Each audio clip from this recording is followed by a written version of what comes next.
In today's video, I'm going to teach you how to deduplicate your HubSpot contacts and companies. By the end, you'll know exactly where to go, how to surface suspected duplicates, and how to confidently review or reverse decisions so your CRM stays clean and reliable.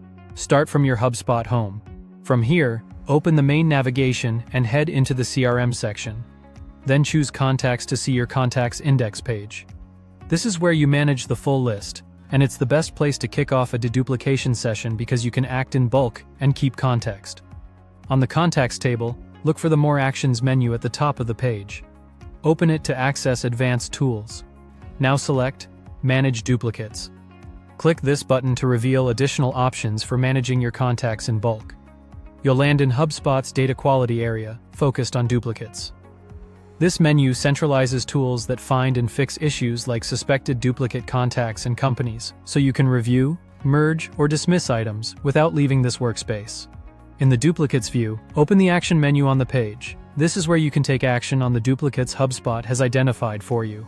You'll typically see suggested pairs based on factors like email, name, and company domain. When you review a pair, compare fields such as lifecycle stage, recent activity, and owner to decide which record should be primary.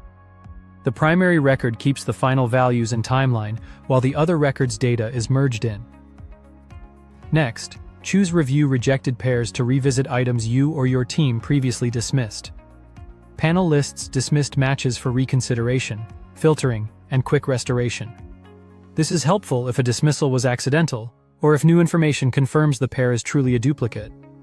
As you're reviewing, open each suggested pair to preview details side by side. Confirm the primary record carefully, especially for properties like email address, phone number, and key custom fields that drive automation or reporting. If they're the same person or company, proceed with the merge. If they're different, reject the suggestion and move on. Remember, you can always come back to the rejected pairs history to reverse a decision if needed.